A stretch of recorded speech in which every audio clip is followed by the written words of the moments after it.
Hello, welcome to Voice Nougat. I am the kid. And I'm Marnie. And I'm Dan Lee.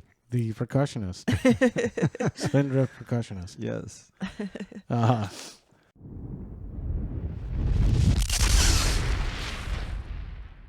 Starting off, I want to say it's not yet. We're actually recording on Friday instead of Saturday because Marnie's got some plans tomorrow. So and she was off today, and I was like, well, let's just do it on Friday. That way you don't have to worry about rushing on Saturday. fucking with it on a Saturday. Yeah, Right. I appreciate it. But Sunday is Father's Day, so I wanted to say Happy Father's Day Yes, to Dan happy Lee. Father's Thank you. Day. Thank you so much. Early. Thank you so much.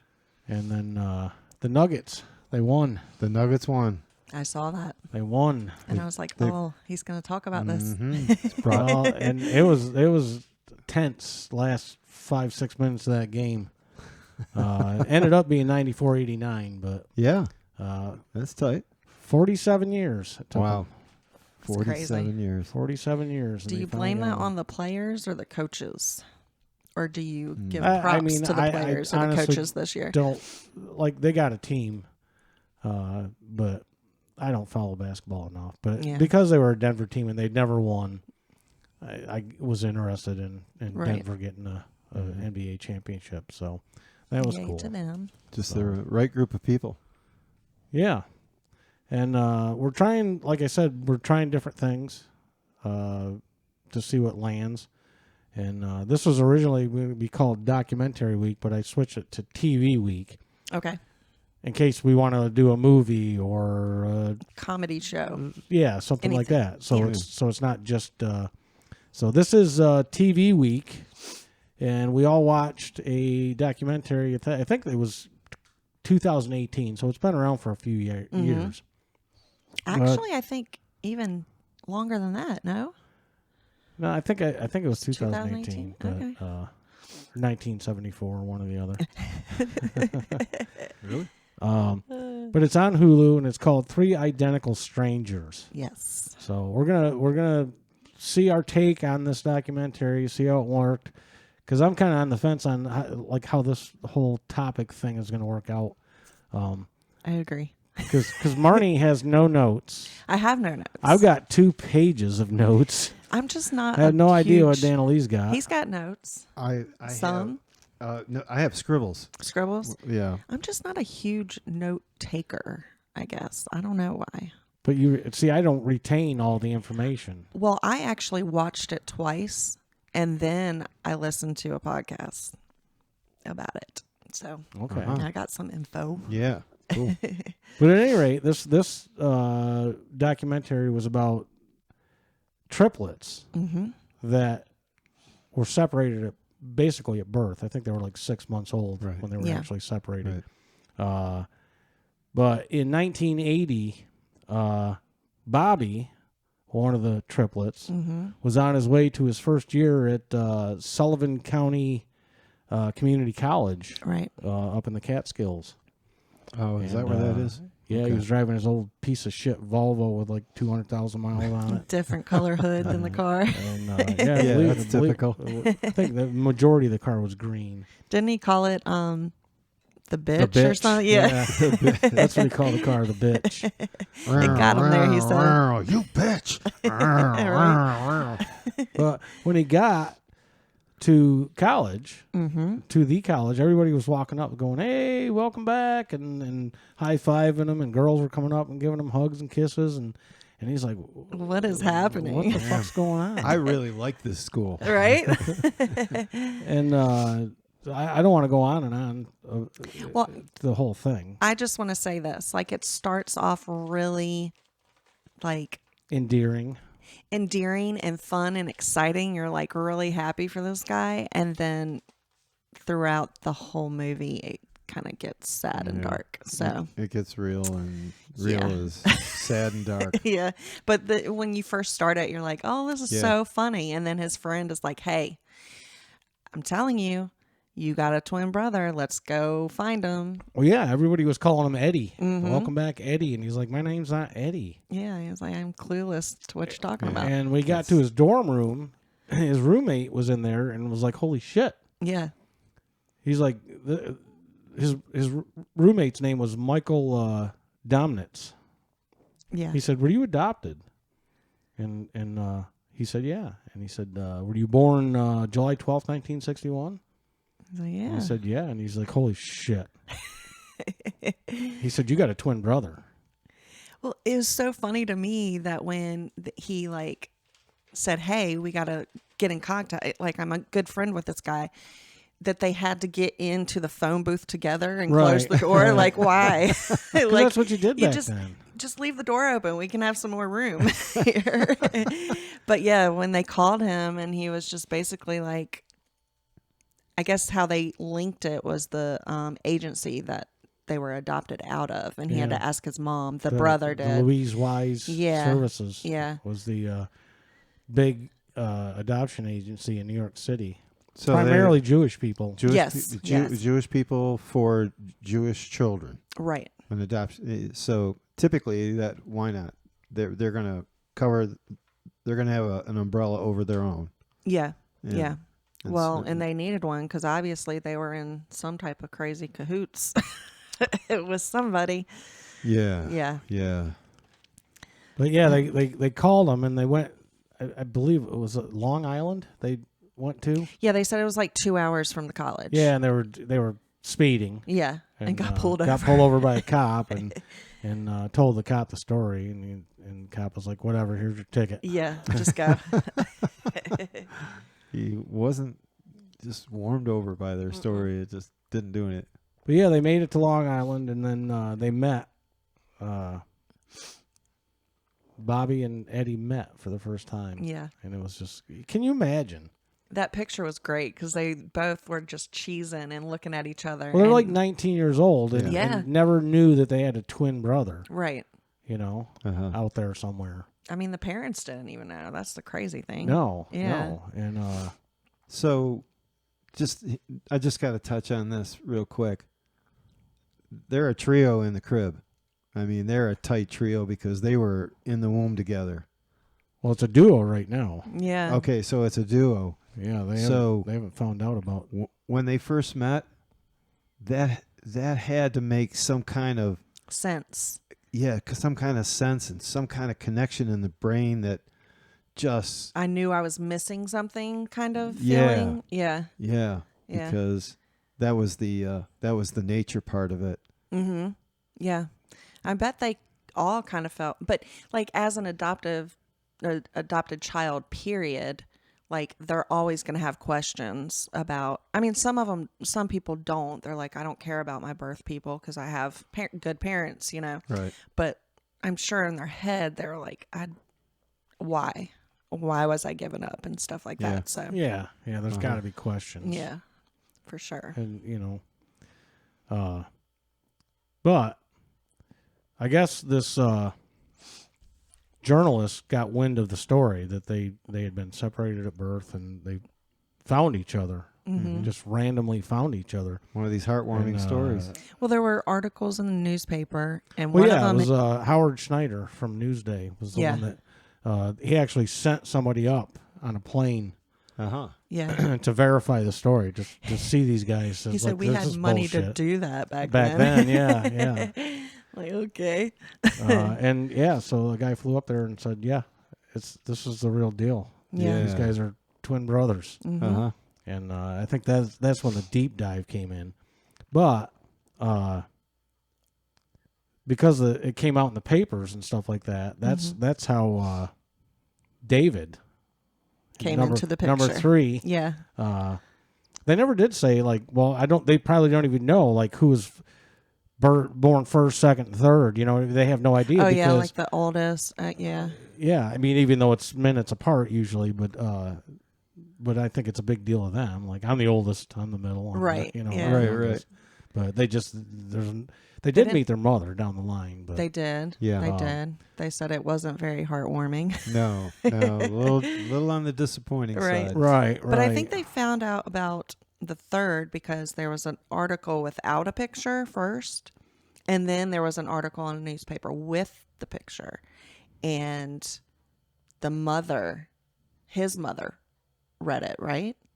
Some friends saw it and stuff like that. They're like, look at us, look at the hands. Oh yeah, Look they at the had hands. the Like, big apparently thick. they had like big Yeah. hands and yeah, they were saw the picture and the hands in the picture. Yeah.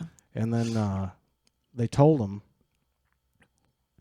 My notes are awful because I was doing it while I was watching, and I'm trying to see. This is I don't retain shit, so I have to write shit down. Well, hey, to each his own. I need to look at my notes while you guys are conversing and get ahead. Well, I just know that they, eventually found out that there was a third, and that's when everything blew up. Well, he Hoopla. called the house Mm-hmm. and was talking to the mom. Right. I can't remember if it was Eddie or Bobby's. I think maybe Eddie's. I think it was. No, I think Maybe it was Bobby's. Bobby's. Yeah. And he was talking to his mom, and he's like, "Well, is he?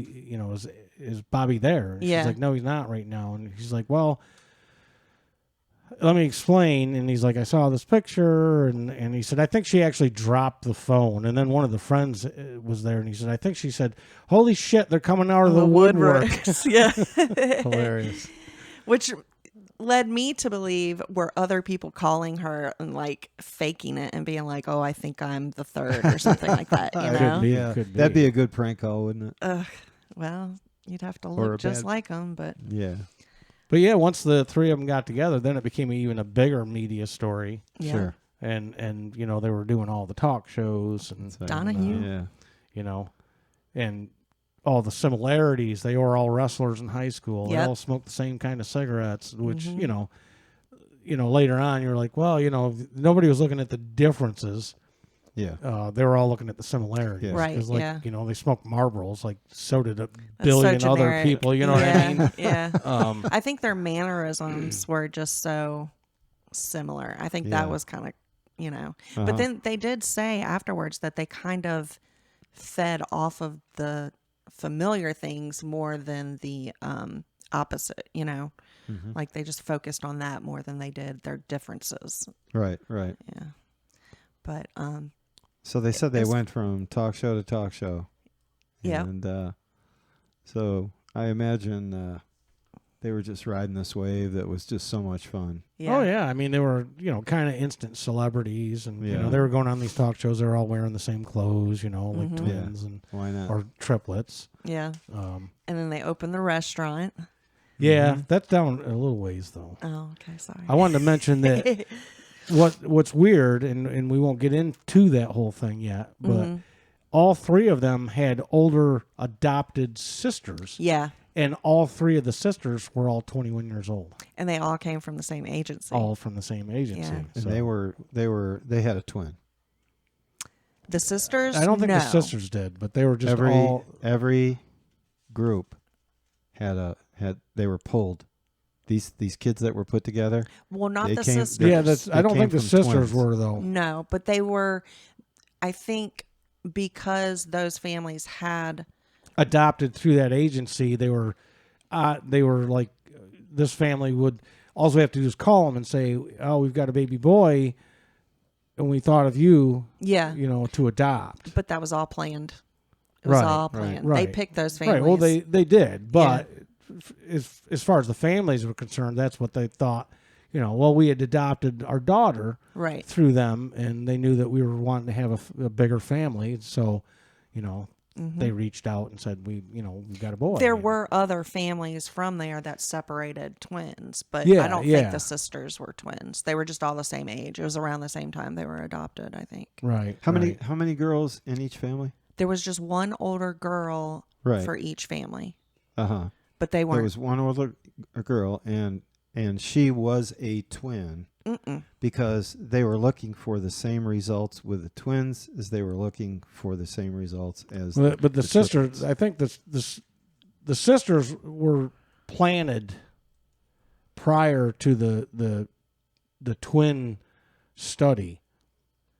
Yeah, I So don't the think they were sisters didn't twins. have Okay. twins, because that would have been even a huger story. Yeah, Because at least they never said that the sisters had twins. I don't think they did. Because they didn't even talk to any of the sisters really. Yeah, They probably didn't want anything to do with it. Probably it's just too much hoopla.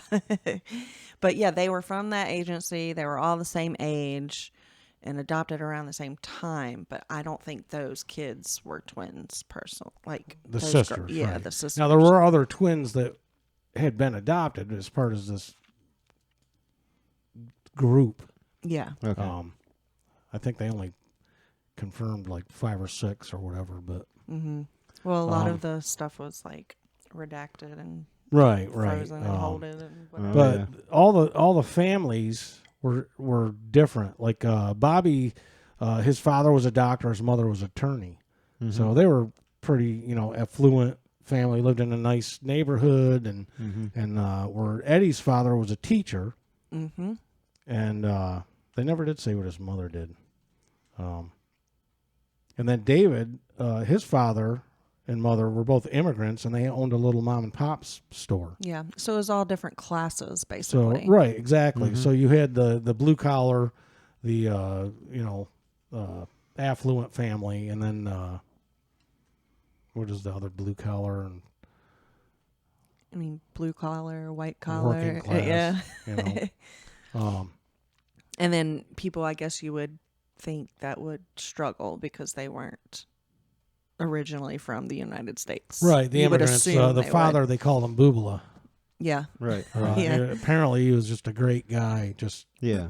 and he embraced the fact that there was all of a sudden there's 3 of them. He's like, holy shit! Yeah. I almost He have kinda- 3 sons now. Yeah, he kind of like took them all under his wing as like Yeah. a dad, Yeah, kind of. yeah. A very loving And Eddie, person. I'm pretty sure, like, loved it because I think in his life he was kind of judged a lot by his father. Yeah, his father was a very he was a Strict. disciplinarian, Yeah. school teacher, very like almost military type stuff. He didn't come across to that, Especially at the end while he was talking. Yeah, Like, he had a of smile course on his he's, face. 100 years old. But Yeah. Yeah. But also, I feel like, in hearing the story, I feel like his father was more concerned about teaching and guiding other people before his own son. Like, that's the vibe I got. yeah, Yeah, he was more focused on, helping other kids because he was a teacher. But he just kind of, he was just strict with him, but Right. really didn't get involved with his life a lot, I guess. yeah. I got into that a little bit later on, but I know that the once the parents found out about this, they were pissed because they never got like a family history of the kids, and all 3 of the boys had similar things. They would like bang their head. They'd get frustrated and like bang their head against the crib and Yeah. just crazy things. And all 3 of them had done like holding their breath or And Just when weird things. Do you remember when that started? Because when they were separated, they were at 6 months. And was it shortly after that That's a that good question. they started to show this behavior? Because now my other lifelines are gone. Yeah. So I'm alone now. Yeah. And that's where the problem is you had the nature part of it. And so even in the crib, maybe our mom's not around, but in the crib they were good with each other. That's the nature. And then when they were separated, They knew something was wrong, but they knew something was wrong, and the nurture hadn't started for the 3rd one unless they all went at the same time. I'm not sure how. I don't think they ever really got into the exact which one was adopted for. I think that basically, for all intents and purposes, they were just all adopted. Roughly the same time. I would think 6 so. months old. Yeah. And they never really said when they did, but just when they were toddlers, basically. Yeah. The separation thing is a huge deal because I even know of, people that were a twin, but their twin did not survive birth. So, and they still have like a certain feeling that they're kind of missing something. Right. So it's definitely a real thing. Oh yeah. I mean the twin bond thing. I've read a lot about it, seen a lot about it. But they did go. The families went to the Louise Wise services Yeah. to try to get some answers and find Right. out like what the fuck. Why weren't we told Yeah. that there was twins, Well, triplets. triplets. Yeah. I mean, because like Boobala, we would have adopted all three All of of them because them. that was their thing. Like, well, it's really hard to place 3 kids in one in one home because some people Right. just and I think it was I can't remember. It might have been Eddie's father. They left and he went back in because he left his umbrella or whatever. They were in there toasting with Like, champagne. yeah. Like they dodged a bullet Right. or. Right. This is what we were waiting for 19 years. Yeah. We've been waiting for this. And so they were excited about it. It actually, when I saw that scene, it like kind of pissed me off. Oh yeah. And again, I said I watched it 2 times before today, but I had watched it a long time ago. And when I saw that scene again, I was just like, oh my gosh, these assholes have no care in the world. Right. Yeah. It's so, for something that they're studying, and then it's so messed up that they don't even come up with any conclusion. That's even worse. Well, I'm not even really sure what the adoption agency got out of it, though. Oh, they were probably getting money. Yeah, but I don't know because this research. I don't think they were making millions of dollars off this because there just isn't that kind of money involved in that. Yeah. But this is the one little bit more of information is what gave me the cold chill. The director of the study, they had mentioned Freud, and then they mentioned that he was a good friend of Freud's daughter. Yeah. And I'm like, that sent the cold chill, because now we're dealing with Freud, who was in their world godlike. Yeah. Absolutely godlike. Yeah. And now You're getting way ahead of me on my notes. he's tight with the daughter, and I'm like, wow, they were just up to things they shouldn't have been up to. Yeah. But Freud could do no wrong. Well, I'm going to back up just a hair because I want to get into the 3 of the boys, out partying in New York City, just having a blast. They were actually did a cameo in a movie with Madonna where they're all standing on the, stoop or whatever, and she walks by going in the building, and the one brother didn't have insurance and his appendix needed to be taken out, and so he pretended he was the other brother who had health insurance and went in, got his appendix taken out. How did I miss that part? I forgot. Right. I missed that one. That's a good idea, though. Yeah. Yeah, really. And then they opened that restaurant. Yeah. Well, and what's funny is when they all got married off and they talked to their wives, the wives all felt like they got the I got the best one. Yeah. I got the best one. I got the best one. All three of them said I got the best one. Right. Best one. Yeah. So I thought that was kind of funny. It was kind of funny. And then, Eddie's wife was real cute. Wasn't that the blonde one? Yeah. Yeah, she was real cute. Yeah. Eddie was the one that led the charge to find their birth mother. Yeah. And then they did meet her at a bar, and I think they were kind of like, okay. Yeah, we don't need to have much of a relationship with her. They said it was a little disturbing that she could keep up with their drinking. Yeah, they're like, we're 19, we're drinking our asses off, and she's keeping up with us. Right. Yeah. But I mean, and the story was probably a little disappointing as well. Just knowing that. Yeah. She just got knocked up. It wasn't a love thing. It wasn't a. Yeah. It was just like an oops, and she didn't really care either way. It seemed like. No, she was hanging out at the bar. Yeah. Supporting that end of the bar. They called it the local watering hole. It's what they said. Yeah. There's a lot of local watering holes in New York City. Yeah, there's a few in there. But yeah, that was kind of sad because, as a kid that's adopted, even though, again, some of them say, yeah, I don't really care, but they do. They got to care. And I'm sure they wanted more of a welcoming, from her. Right. Who knows? They could have hugged or whatever and had a nice little visit, but they made the decision in their mind that they were like, okay, that's done. Yeah, we met her. Yeah. That's good. We're done. Yeah. Kind of sad. Yeah, definitely. And I'm sure they had a lot going on, so, like I said, they were somewhat celebrities. It was national story. It was a world story, really. But yeah, then you were talking about the restaurant. They opened up a restaurant. Triplets restaurant. Yeah. Oh, okay. And they did $1 million in their first year. Yeah. And this was 1980 or 81. I don't know exactly when they opened the restaurant. That's crazy money. That's $1 million was a lot of money then. Yeah. Yeah. Well, and they also mentioned about it's a lot of money now. Right. They mentioned that, it seemed like people weren't really coming to eat the food. They just wanted to see them. Yeah, it was just. And then at night, it would be like DJ and party. Yeah. So they were doing this every night to entertain people, basically. Yeah. Can take a toll. That million was made on the liquor. Yeah, probably. Yeah. And their faces. Yeah. Yeah.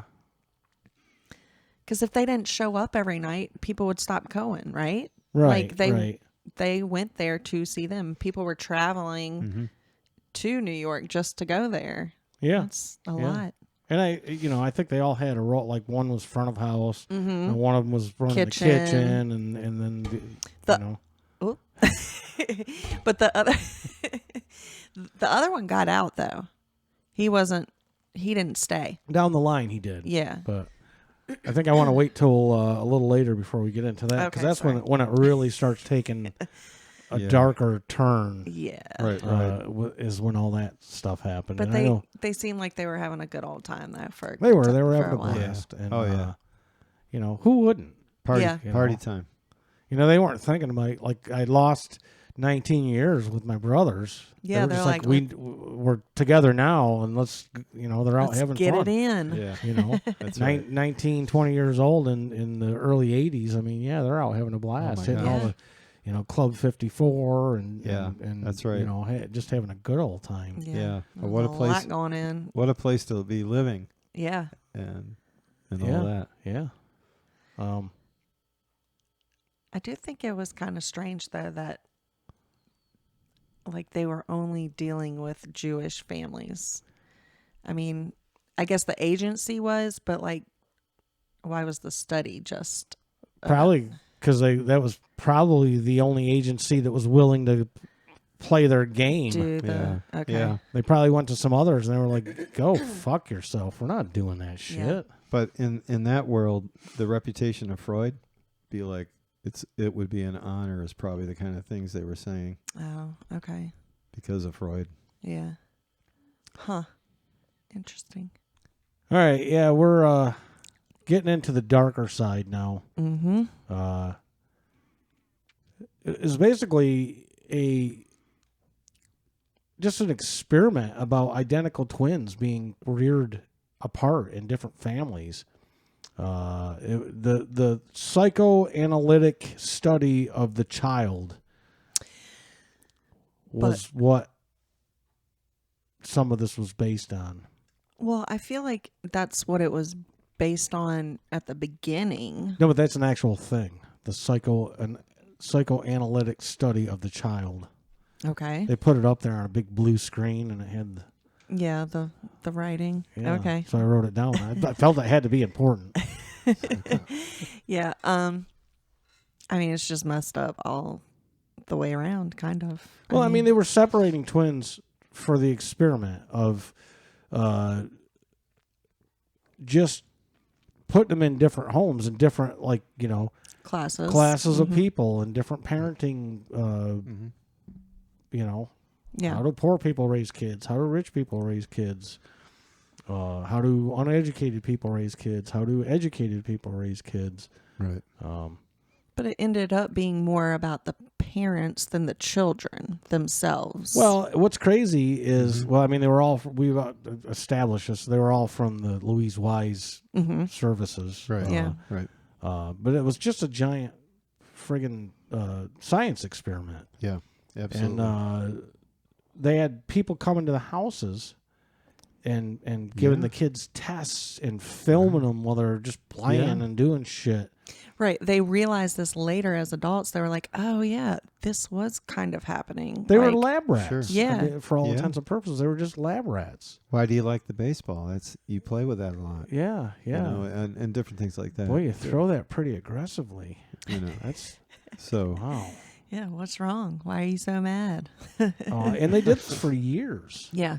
Yeah. And one of them, I can't remember which one, said when he was like 10, 11, he was like, do I have to do this anymore? I'm kind of getting sick of it. Yeah. You know? Yeah, they start getting vocal and speaking their mind. And it's like, why my friends don't have people coming over and doing this to them? Well, probably in their head and the parents' head, they're thinking, okay, well, they're just doing this because they're adopted kids, so we're trying to like keep an eye on that everything is okay. Yeah, sure. But it was all a lie. Oh, yeah, basically. it was completely a lie. Yeah. They weren't actually just making sure you're okay. They were just like writing shit down and watching you, which is so creepy. Never did any of these parents know that there was 2 other right boys all within 100-mile radius. Yeah. I mean, they all lived in, New York, Long Island. Right. And it's crazy that they didn't run across each other before that. I mean, 19, that's still kind of young, but, once out in the world, you would think the people that were studying them would have known, oh, they're gonna run into each other eventually. Eventually, yeah. And they just didn't care. Apparently. Well, no, Apparently they had their back was covered. The agency wasn't gonna say anything. I'm gonna let Dan Lee get into his Freudian shit here now. Freud. But Dr. Peter Neubauer was the guy that was running the study. Right. And there was actually another set of twins that it found each other, I believe. It was 2 ladies, right? Yeah. Yeah. Yeah, that's right. But yeah, you got more into the. I missed that little part about the Freud and like. Well, the connection. Neubauer was a very good friend of Freud's daughter. Yeah. So again, Freud was on such a pedestal throughout the world.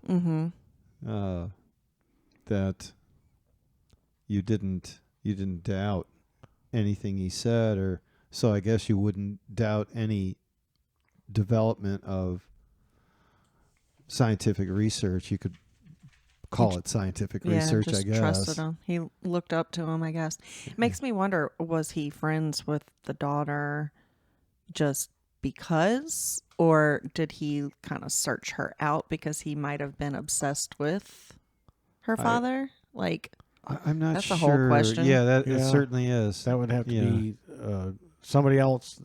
We'll have to deep dive that research because I'm not. What were the years on this? This is 60 when they were born. Was it 61? 61, yeah.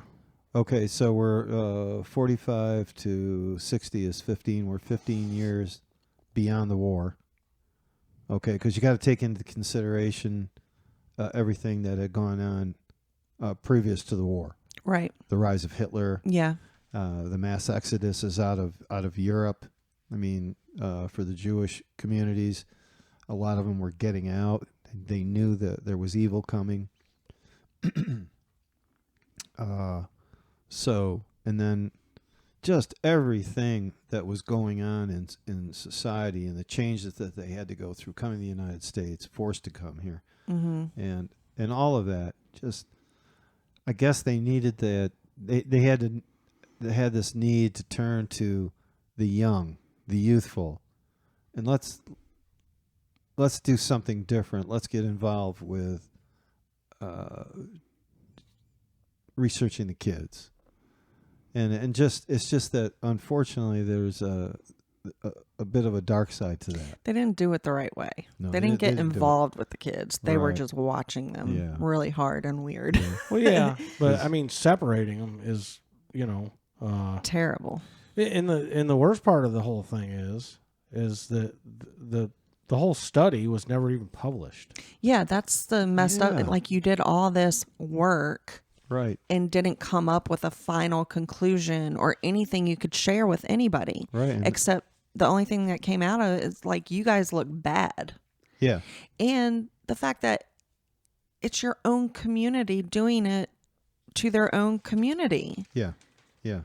Like, Jewish community was treated so badly, but then you turn around and do this weird shit. Like, fuck with your own people. I mean, it doesn't make any sense. But again, to have the label of research, and that that they know that they're associated with Freud, Mm-hmm. So it's like, well, I guess that gets the rubber stamp. This is okay. Yeah. It was like a but green flag. Was it actually associated with Freud, though? I mean, is that what they told these people? I think for a very long time, everything was associated with Yeah, Freud. I know. But I mean, this particular... I think the fact that he had a relationship close to the family gave other people the feeling like this was okay to do. This is very legitimate. Yeah. I think it shrinks in general. He kind of used that relationship in a bad way, kind of. Probably, but they didn't really get into that a whole lot in the documentary. Now, they did go and talk to one of his assistants, the little old lady. Mm-hmm. Yeah. She seemed pretty cool. The little short-haired lady? But she didn't seem bothered at all by all that happened. Like, no remorse, no, like, it was awful. We shouldn't have done it. Right. Yeah. And I got out after, she was more like interested in saying, "Oh, this was me with Michelle Obama. This is me with Barack." Yeah, I this thought is that was me with-" odd. Yeah. Like, why did you throw that? Here's my friends, is what she said. Yeah. If I'm not mistaken, it sounded like she had a German accent. So, Oh yeah. pretty sure she was a fucking Nazi. Maybe. No. Far from it. No, far from it. But certainly she took off. I mean, she took off for Europe. She went I to know Switzerland. she was Jewish, so she couldn't be a Nazi. But she was talking about the 50s and 60s, and it was just. I think these psychologists or psychiatrists, I don't know if they mean harm by what they're doing with shit like this, but to get there, because they're just so like, I just want to know, I just want to know, right. I just want to know. They're But intent on it's like, but that answers. that's not a pass. You don't get a pass on that. right? Well, they don't think in their mind that there's a consequence for what they're doing. Right. They don't realize they're affecting people's lives Because directly. it's not people, it's just subjects. It's just test subjects. Yeah. Well, and that just tells you about their education. They were kind of trained to be that way. And if we didn't have people that were that way, there might be a lot of things we don't know. Yeah. Yeah, maybe we're better off not knowing something. True. So, I mean, True. At what cost do we need to know? Yeah, but then that puts you into the same category as maybe these parents and these kids don't need to know. Right, but the research has never been released. So we don't know. All they know is that they were split up. Right, that's all they know. And they've been trying, and they've been getting the runaround, trying to get the research. And they're like, if anybody should know what's in these documents, it should be us, because we're part of we're the test subjects in this shit. And they're locked up till 2066. Yeah, 2066. Now, but why didn't they? If it was such groundbreaking research, why didn't they release any of it? Why did? I just don't think they learned anything except that they hurt people. And they were like, okay, let's just shut it down and keep it quiet. Yeah. And to remove yourself from any kind of comeback on you, everyone's going to be gone. But I mean, by 2066. Watching it, the one guy was very thrilled about talking about it. Yeah. And he was like, and laughing and joking kind of about it. Like, he was so goofy to me. I was just like, ew. Yeah. But it was it really came down to I guess they felt these were the best test subjects for nature versus nurture. Yeah. These are the best test subjects. Yeah, because they're all supposedly the same. And so if we put them in, I mean, I get the concept and what they were trying to do, but it's just, how about you ask people if they want to do it and sign on? Exactly. And they know what they're getting into. Exactly. Type thing. Yeah, but in that situation, who would they ask? I mean, because the birth mother didn't want the kids, and they hadn't been adopted yet. So no, they should ask the people that are adopting at least, or like they're adopting the kids, and this is what we're going to do. Then they would have been aware that there was 2 other brothers, and they would have been like, "No, don't. We'll take all 3 of them. We don't want to split them up." I'm sure there's some shitty people in the world that would have definitely signed on to do that if they got enough money. Oh yeah. Yeah, but there was. Hi, I'll take a twin. I just don't know how much money was involved in this. I don't feel like it was payoff. It was government funded, though, wasn't it? Government funded, but I don't think anybody was getting rich off it. Do we know that? I mean, not the families. Well, they didn't really talk about it in the documentary, so Yeah. that's all I can base off is what they divulged in the documentary. Yeah. I know that the restaurant damaged the relationship with the three brothers. Yeah. Well, I mean, family and business, that always happens. Bobby finally got fed up and left, and I guess Eddie really took it hard. Sure. And he was affected the most out of all of them. Yeah. Like he just kind of regressed. But I think, because in the earlier beginning, things in his life affected him way more than the other brothers. Right. But he was the one that they found out was like they had to put him in a psych facility for a while. He was manic depressive and I mean, stress, period, from running a restaurant is not easy on you. But the after the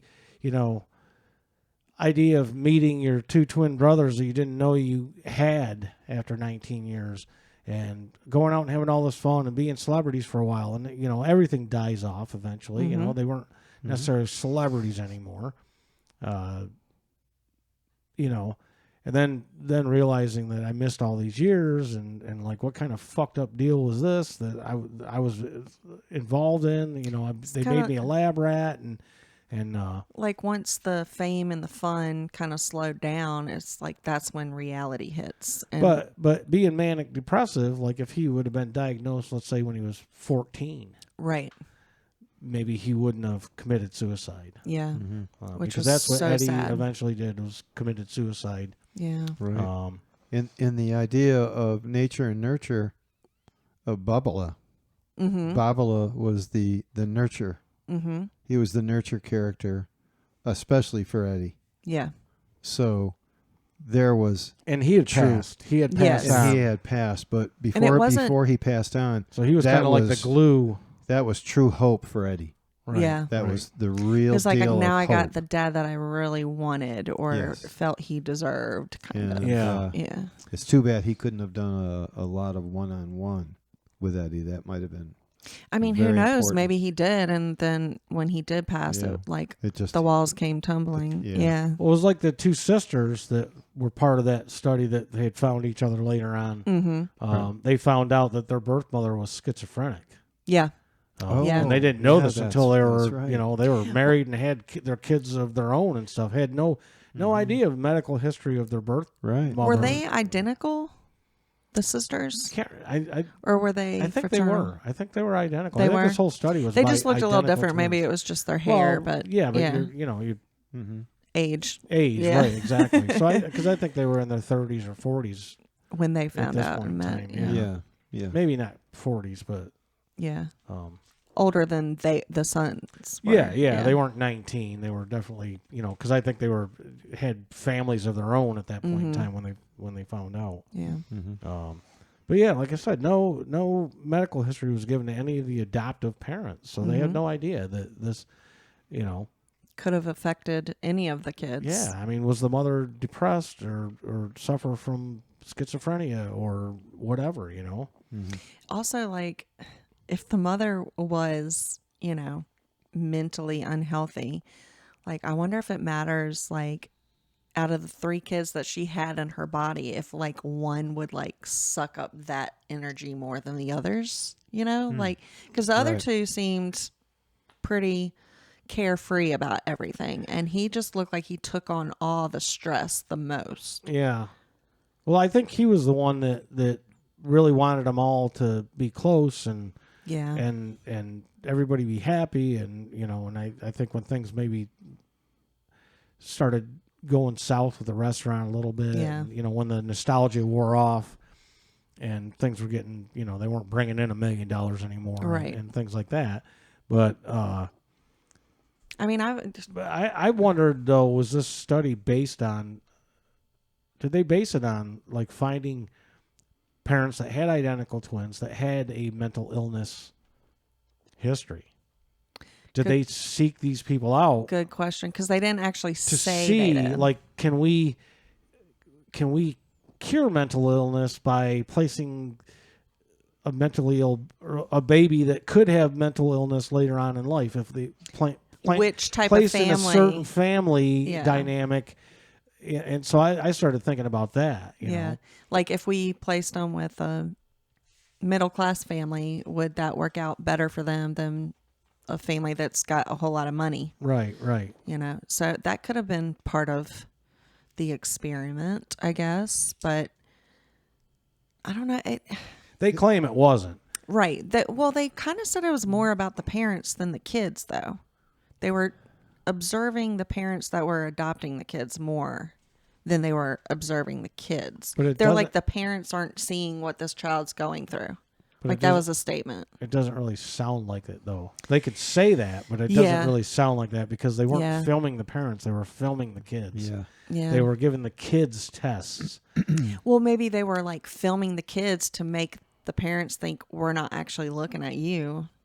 I mean, it could be. Yeah. They're just all evil. It just sounds awful. It sounds awful. Yeah. And It's if so sad. it was a long range research, then you're starting with the children first, and you've got to work your way through so much that you can't stay in their lives like that. They're not going to put up with it.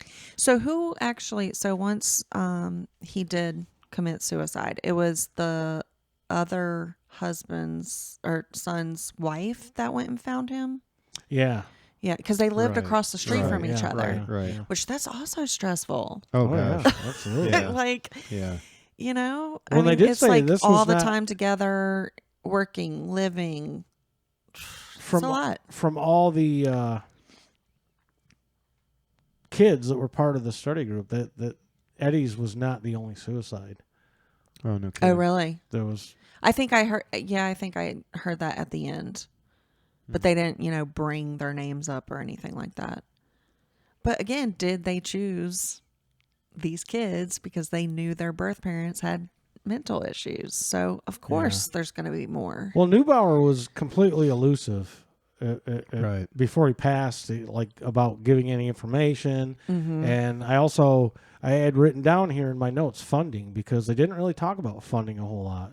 So he mentioned it, but not a lot. Briefly, just that it was but all these studies are like. But he was, who knows? He could have been just not even remembering, like. Maybe he thought it was government funding it. Maybe it was somebody else. You never know. Yeah. Well, no, he was the head honcho of the whole deal. He knew yeah, what was but coming he was from how where. old when he finally talked to him? He was, he was talking, but he was also not saying overly too much. Right. But like Danelise said, the research was all archived at Yale University. 66 boxes full of shit. That's a lot. That is a lot. And like you said, it's sealed until 2066. I mean, he did get a little information, but not everything he got was like crossed out and blackened out, right? Sure. Well, a lot of it was redacted. Well, I mean, yeah, that's the very last thing I got written down because that was basically right before the fucking credits. But the doctor you're talking about, the goofy one at the end, was Dr. Lawrence Perlman. The one that was just kind of just shaking everything off. Yeah. And I only did it for 10 months. And he read some of his notes. And there was some stuff that he said, well, I'm not going to go into that. Yeah. So that just tells me there's something there that you don't want everybody to know. And why were you only there for 10 months? Like, well, supposedly it was his first job out of college or whatever. But yeah, he was just kind of goofy. He just, like I said, like the other research assistant, the old lady, they just didn't seem to have any empathy, like at all. Like, right. Like some of these people killed themselves. Yeah. Like their life was short because you guys were doing a study with, They just did not take in the fact that what they were doing was going to affect people's lives that hard. And, the adopted sisters was by design, Yeah. But they weren't twins. I see. But it was just by design. I think that was just to set up the adoptive families. Oh, okay. I think that was just to get them in. Yeah. And then, You think? You think that was done like they had them adopt the girls first and then they Well, because they had to wait for twins. True. They probably set this study group up. There's 3 baby girls. So let's adopt these, and then as soon as we find triplets, we'll try to get them in the same houses as these 3 girls. I feel like maybe these people adopted these girls around the same time, but then when the twin or the triplets were born, they then went back into their records to look for families. I don't think it was like a whole setup the whole time. Well, they said it was by design. To have the sons adopted. Lawrence Perlman. No, he said that the adopted sisters was by design. He didn't go into it though. Yeah, but no. he just said it was by design. Yeah. So you can take, like you said, It's it could terrible. just be set up prospective families to adopt kids to, or it was like we've got 3 girls. And now we're waiting for triplets because who knows? We don't know the other. Who else was involved in the study? Maybe there was True. 2 girls that were adopted, or 2 boys that were adopted into 2 different families, and they were waiting for twins. And there were twin girls, and went to those 2 families, yeah. right? So until this comes It's out, a very long process. Yeah. well, yeah, Absolutely. but that's Yeah. these scientists and stuff like that will do research for years and years and years. They never stop. I don't think they die.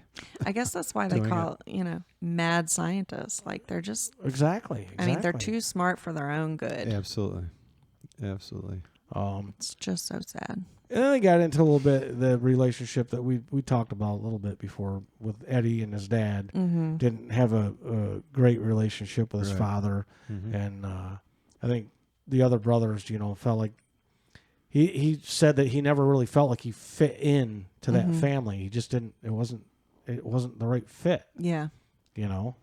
Which I can see, and I don't think that like that father was not a good dad because he was a bad guy. I just think his focus was wrong. Yeah. It was focused on teaching other people more than teaching his own son that he adopted. Yeah. Right. And yeah, I mean, I think the kid was provided for, and, of course, and all that. And they didn't really talk about his relationship with his mother either too much. No, and I don't know. That's the thing. They didn't. There was a lot they didn't get into.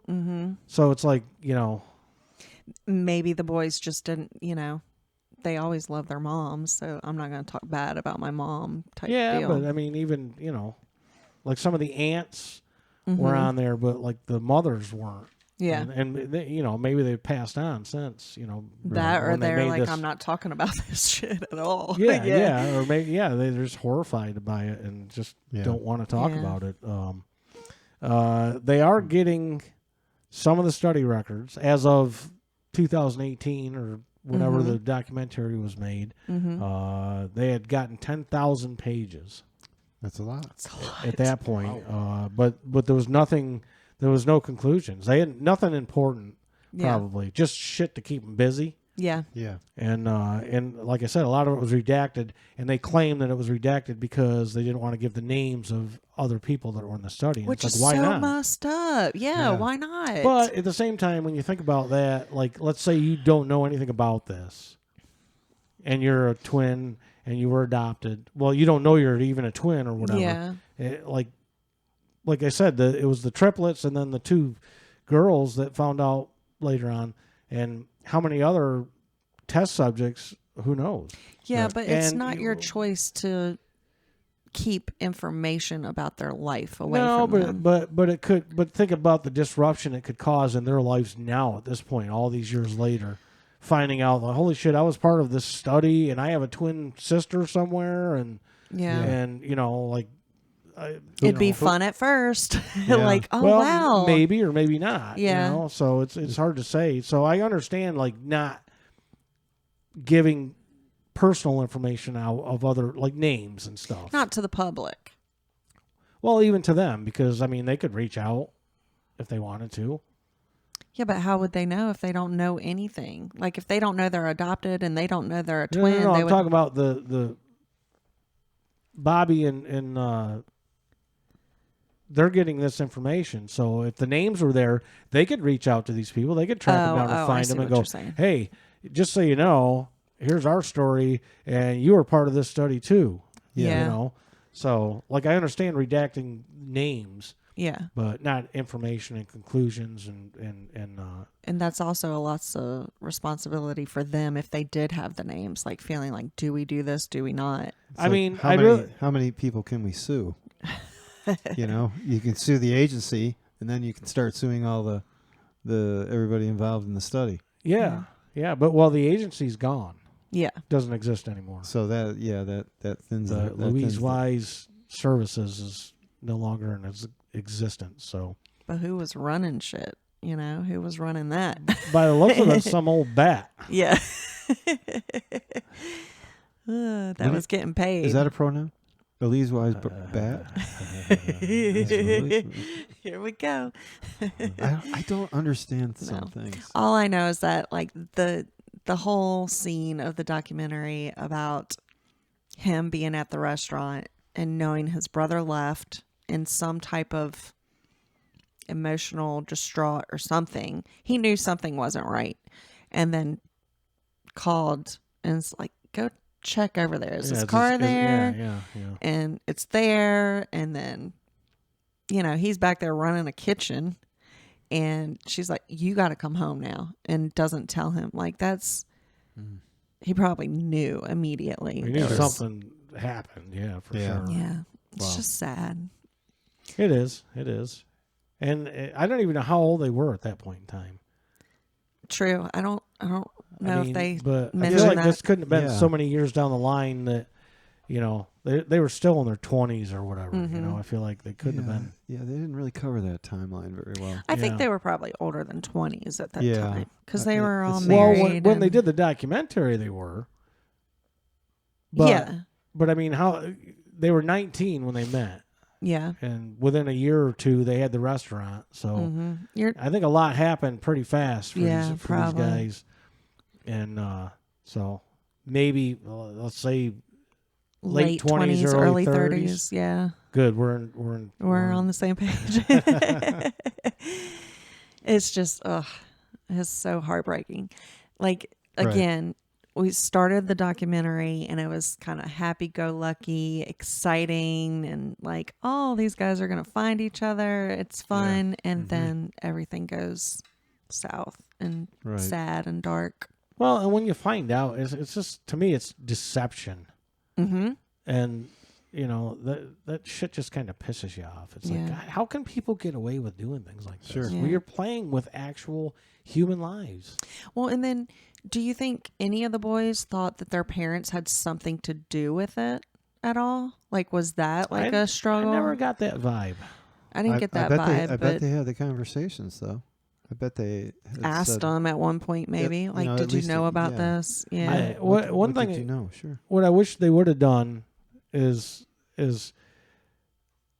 like, what are Bobby and David doing now? Like, how is their, how is their life going now? We need a recap. Yeah. Like, because it didn't kind of, I mean, I know there's at least, I believe it's Bobby is really taking the charge on trying to get information on this. Mm-hmm.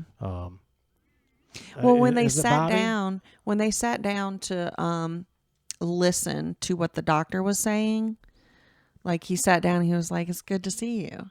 And it was kind of an awkward moment at that moment, right? Oh, yeah.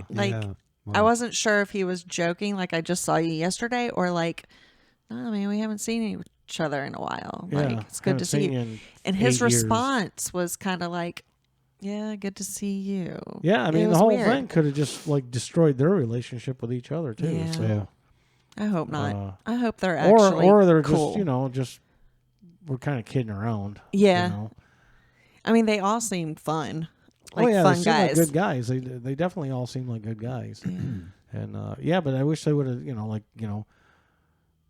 that would be something good to look into. What are they doing now? Bobby's a, whatever, stockbroker, and David works at CarMax. Maybe. I don't know. Or one's cleaning out their garage of all the fucking paperwork they have. Yeah, 10,000 pages. 10,000 pages. What am I going to do with all this stuff? So wait, when is everything getting released? 2066. Yeah. Well, they're not going to be alive. I'm not going to be around for that. No, either follow-up. will I. Well, but they are releasing to the brothers. But as far as the public goes, they're sealed until 2066. Okay, all right. The brothers they're I wonder if they had to in there sign with something. a crowbar and they're getting shit opened a little bit. But I'm sure the powers that be are only releasing What they want to release. Yeah. and they're only releasing it at the rate they can go through it and go, no, this pile they can't see. Oh, give them this, give them this, give It's them been this. so This will tie them up for long, a couple of months. It's Yeah. been so long. Like, What's why the not thing? just What give is- it all to them? That's the thing. What is the big? Nobody else had fucking anything to secret? do with it. Well, Like, what whoever has control over those papers didn't have shit to do with it. So just give it to them. Yale University, you might as well be fighting. Yeah. Yale, Harvard. You're talking about fucking money. Yeah. A lot. Somebody doesn't want shit seen. You're gonna have to fight hard to get to see it. What are their endowments worth? Oh, God How many only billions? Yeah. Yikes. knows. But I don't got nothing else.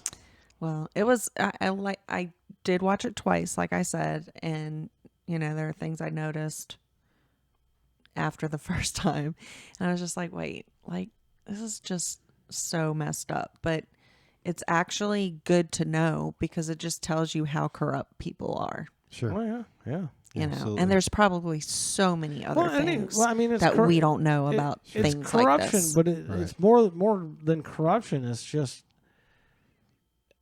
like I don't even know what the word is. Just to be able to do this to people, and in their minds, they think they're doing good well, for yeah, some reason. But maybe they need to go get their head checked. Yeah, they need to be in the mental I think institute. I think you need to be willing. You have to be willing. If you're going to do this research on people, you need to be subjected to it first, and see what you think. So then that would create your, for want of another word, your playing field. It's like, okay, this playing field has rules, and they're going to be developed because you went through it without any rules. This is the research you wanted to do, and we put you through the research according to what your plan is, without any rules.